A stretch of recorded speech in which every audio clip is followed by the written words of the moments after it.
Hi friends, இன்றைக்கி ஒரு அழகான ரொட்டீன் vlog தான் உங்களோட ஷேர் பண்ணிக்க போகிறேன். இப்போ தான் நீங்கள் ஃபர்ஸ்ட் டைம் நம்மளோட சேனல் பார்க்குறீங்கன்னா, என்னோட ரொட்டீன் vlogல உங்களுக்கோ உங்களோட லைஃபுக்கோ ஏதோ ஒரு விதத்தில் யூஸ்ஃபுல்லாக இருக்க மாதிரியான சில டிப்ஸை இன்க்ளூட் பண்ணி தான் என்னோடய vlog இருக்கும். ஸோ வாங்க அந்த மாதிரி இன்றைக்கி ஒரு சூப்பரான டாப்பிக்கோட இந்த vlog இருக்க போது. வெல்கம் டு பிரியாஸ் மதுரைக்காரங்க சமையல். நான் உங்கள் பிரியா. வீடியோக்குள்ளே போகிறதுக்கு முன்னாடி ஒரு சின்ன ரிக்வெஸ்ட், நீங்கள் இந்த வீடியோ பார்த்துட்டு இருக்கும்போதோ இல்லை பார்த்து முடிக்கும் போதோ இதில் இருக்க கண்டென்ட் உங்களுக்கு யூஸ்ஃபுல்லாக இருக்குது, பிடிச்சிருக்கு அப்படின்னு நினச்சிங்கன்னா மறக்காமல் வீடியோ கீழே இருக்க லைக் பட்டனை கிளிக் பண்ணிக்கோங்க. அப்படி நீங்கள் கொடுக்க போகிற அந்த குட்டி குட்டி லைக்ஸ் எல்லாமே இன்னும் நல்ல நல்ல கண்டென்ட்லாம் நான் உங்களோட ஷேர் பண்ணிக்கிறதுக்கு எனக்கு கொஞ்சம் மோட்டிவேட்டிங்காக இருக்கும். இன்றைக்கான டாப்பிக்குள்ளே போகிறதுக்கு முன்னாடி ஷார்ட்டாக இன்னையோட ரொட்டீன் எப்படி இருக்குது அப்படின்னு சொல்லிட்டு அப்படியே டாப்பிக்குள்ளே போயிடலாம். இன்றைக்கி மார்னிங் நீங்கள் வாசலில் பார்த்துருப்பீங்க, சின்னதாக ஒரு கோலம் போட்டுட்டு அப்படியே என்னோடய ரொட்டீன் வேலைகளை ஸ்டார்ட் பண்ணேன். எப்போவுமே கோலம் போடும்போது கொஞ்சம் கலர் கோலப்பொடியும் சேர்த்து போடுவேன். பட் இப்போது ரீசெண்டாக எனக்கு கிடைக்கவே இல்லை. ஒரு 1 வீக்காக ட்ரை பண்ணுறேன், கிடைக்கவே மாட்டேங்குது. அது போடாமல் வெள்ளை கோலப்பொடியில் போடுறது எனக்கு ஏதோ கொஞ்சம் டிஃப்ரெண்ட்டாக இருக்க மாதிரி இருக்குது, ஏதோ ஒரு மிஸ் ஆகிற மாதிரியே இருக்குது. கொஞ்சம் கலர்ஃபுல்லாக இருக்கும்போது பார்க்குறதுக்கு கொஞ்சம் ஹாப்பியாக இருக்கும்ல. ஸோ அதனால் வேறு எங்கேயாவது தேடி கண்டுபிடிச்சாவது வாங்கிடணும்னு வச்சுருக்கேன். ஸோ அப்படியே காலையில் சூடாக ஒரு டீ போட்டு குடிச்சிட்டு ரெகுலராக டஸ்டிங் ஒர்க்கெலாம் இருக்கும். எந்த வேலையை மிஸ் பண்ணாலும் பண்ணுவேனே தவிர இந்த டஸ்டிங் ஒர்க்கை மிஸ் பண்ணவே மாட்டேன். ஏன்னா எங்களுக்கு 3 பால்கனி இருக்குது வீட்டில்.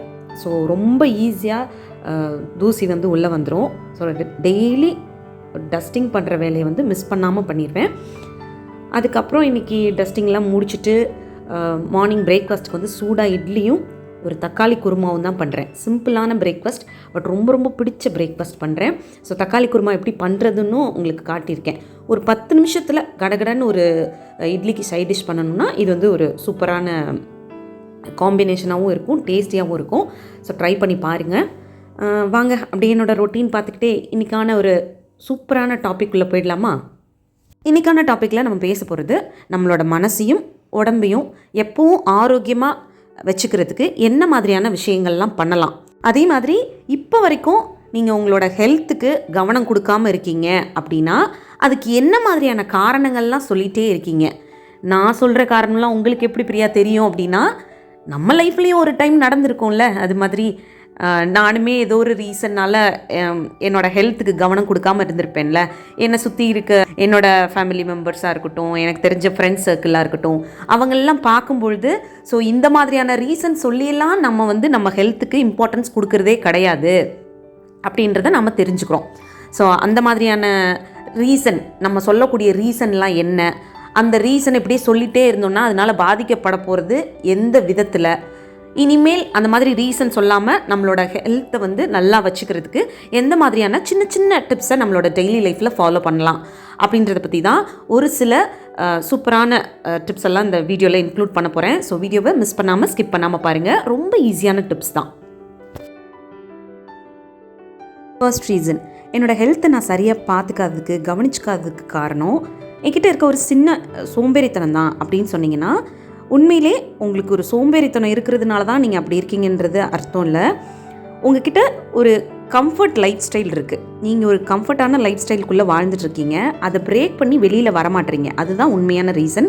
அதனால தான் உங்கள் ஹெல்த்து நீங்கள் கவனம் கொடுக்கவே மாட்டீங்க. ஃபார் எக்ஸாம்பிள், நீங்கள் உங்கள் இஷ்டத்துக்கு டைம் கிடைக்கும்போது சாப்பிடக்கூடிய பர்சனாக இருப்பீங்க. இஷ்டத்துக்கு தூங்குறது, இஷ்டத்துக்கு எந்திரிக்கிறது, அதாவது ஒரு டைம் ஷெட்யூலே உங்ககிட்ட இல்லாமல் இருக்கும். இந்த டைமுக்கு தூங்கினா இந்த டைமுக்கு எந்திரிக்கணும், இந்த டைமுக்கு நம்ம சாப்பிடணும், இந்த டைமுக்கு ஒர்க் பண்ணணும் அப்படின்ற மாதிரி உங்களுக்கு ஒரு டைம் ஷெட்யூல் எதுவுமே வச்சுக்காமல் உங்கள் இஷ்டத்துக்கு உங்களுக்கு எது வசதியாக இருக்குமோ அந்த மாதிரி ஒரு லைஃப் ஸ்டைலில் க்ரியேட் பண்ணி வச்சுக்கிறது. உங்களை கஷ்டப்படுத்திக்காமல், எந்த விஷயத்துலையும் ரிஸ்க் எடுத்துக்காமல், உங்களுக்கு பிடிச்ச மாதிரி உங்களை ஒரு கம்ஃபர்டபுளாக ஃபீல் பண்ண வைக்கிற மாதிரியான ஒரு லைஃப் ஸ்டைலில் நீங்களே க்ரியேட் பண்ணி வச்சுக்கிறீங்க. அதை பிரேக் பண்ணுறதுக்கு உங்களுக்கு மனசு வர மாட்டேங்குது. அதனால தான் உங்கள் ஹெல்த் ரிலேட்டடான விஷயங்களுக்கு நீங்கள் கவனம் கொடுக்க மாட்டீங்க. ஃபார் எக்ஸாம்பிள், நீங்கள் இப்போ ஒரு வெயிட் லாஸ் பண்ணணும்னு நினைக்கிறீங்கன்னே வச்சுக்கலாம். வெயிட் லாஸ் பண்ணணும் அப்படின்னா சும்மா சொல்லிகிட்டே இருந்தால் வெயிட் லாஸ் ஆகாது. அதுக்கு ஒரு ஹெல்த்தியான ஃபுட் எடுத்துக்கணும், ஒரு ஃபிசிக்கல் ஆக்டிவிட்டி இருக்கணும், மென்டலி நீங்கள் அதுக்கு கொஞ்சம் ப்ரிப்பேர்டாக இருக்கணும், உங்களோட மென்டல் பீஸையும் கொஞ்சம் கவனிச்சுக்கணும். இதெல்லாம் கரெக்டாக இருந்தால் தான் நீங்கள் நினைக்கிற அந்த வெயிட் லாஸ் அப்படின்ற விஷயத்தை வந்து பண்ண முடியும்.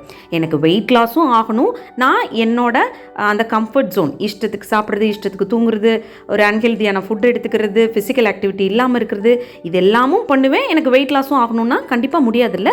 ஸோ அந்த கம்ஃபர்டபுளான லைஃப் ஸ்டைலில் கொஞ்சம் பிரேக் பண்ணி கொஞ்சம் எஃபர்ட் போட்டு ரிஸ்க் எடுத்து ஒரு சில விஷயங்களை பண்ணால் மட்டும்தான் நம்ம நினைக்கிற விஷயத்தை நம்ம அடைய முடியும். ஸோ நீங்கள் இவ்வளோ நாள் வரைக்கும் உங்கள் ஹெல்த்தை சரியாக கவனிச்சிக்காமல் இருக்கிறதுக்கு காரணம் சோம்பேறித்தனம் கிடையாது, உங்களோட கம்ஃபர்ட் லைஃப் ஸ்டைல் தான். அதை கொஞ்சம் பிரேக் பண்ணி வெளியில் வாங்க, அந்த கம்ஃபர்ட் ஜோனை விட்டு வெளியில் வாங்க. கண்டிப்பாக உங்களோட ஹெல்த் ரிலேட்டடான விஷயங்களில் இன்னும் கொஞ்சம் எஃபர்ட் போட ஸ்டார்ட் பண்ணுவீங்க. அது உங்களோட ஹெல்த்தை இன்னும் நல்லா வச்சுக்கிறதுக்கு ஹெல்ப் பண்ணும். செகண்ட் ரீசன், என்னோடய ஹெல்த்தை சரியாக பார்த்துக்காததுக்கு காரணம் என்னோட வேலை தான். அதாவது நீங்கள் ஒரு இடத்துல ஒர்க் பண்ணுறவங்களா இருக்கலாம், இல்லை ஹோம் மேக்கர், உங்களோட டெய்லி ரொட்டீன் வேலைகளை வீட்டில் பார்க்குறவங்களா இருக்கலாம், எதுவாக வேணாலும் இருக்கலாம். இதை ரீசனாக சொல்லி உங்களோட ஹெல்த்தை நீங்கள் கவனிச்சிக்காமல் இருந்தீங்கன்னா அது ரொம்ப பெரிய தப்பு.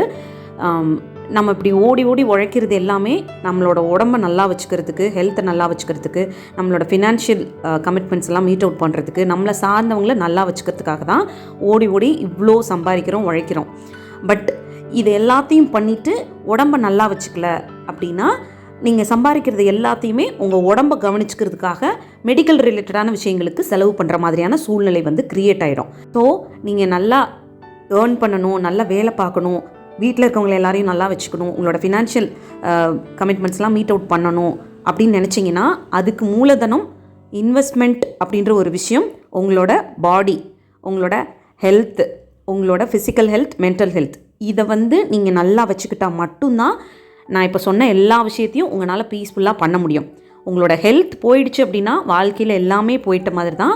ஸோ உங்களோட ஃபிசிக்கல் ஹெல்த்தையும் மென்டல் ஹெல்த்தையும் எந்த அளவுக்கு கவனம் கொடுத்து ஒவ்வொரு நாளும் வச்சுக்க முடியுமோ அந்த அளவுக்கு வச்சுக்கோங்க. மற்றபடி வாழ்க்கையில் இருக்க எல்லா விஷயத்தையும் உங்களால் ஈஸியாக அச்சீவ் பண்ணிட முடியும். நம்மளோட ஹெல்த் போயிடுச்சு அப்படின்னா நம்ம மற்ற எந்த விஷயமே நம்ம மைண்டுக்குள்ளே இருக்காது, எப்படா நம்ம சரியாகும் அப்படின்றது தான் இருக்கும். ஸோ ஹெல்த்தை வந்து நல்லா வச்சுக்கோங்க. வாழ்க்கையில் எல்லா விஷயங்களும் எப்பவும் நல்லா இருக்கணும்னு நினச்சிங்கன்னா. தேர்ட் ரீசன், என் லைஃப்பில் நிறைய பிரச்சனைகள் இருக்குது. லைக் ஃபினான்ஷியல் ரிலேட்டடாக, என் ஃபேமிலிக்குள்ளே, என்னோடய பர்சனல் ரிலேட்டடான விஷயங்களில், என்னோடய வேலையில், இந்த மாதிரி சில பிரச்சனைகள் இருக்கிறதுனால தான் என்னால் என் உடம்பை கவனிச்சிக்க முடியல, என் மனசை வந்து நல்லா வச்சுக்க முடியல அப்படின்னிங்கன்னா இது எல்லாமே அகெயின் ஒரு எக்ஸ்கியூஸ் தான். எல்லாரோட வாழ்க்கையிலும் ஏதாவது ஒரு பிரச்சனை இருக்க தான் செய்யும். அந்த பிரச்சனையை காரணமாக சொல்லி நம்ம உடம்பையும் மனசையும் நம்ம வந்து அன்ஹெல்தியாக வச்சுக்கிட்டோம் அப்படின்னா அந்த பிரச்சனையை கூட சரி பண்ணுறதுக்கு நம்ம உடம்புல தெம்பு இல்லாமல் போயிடுவோம்.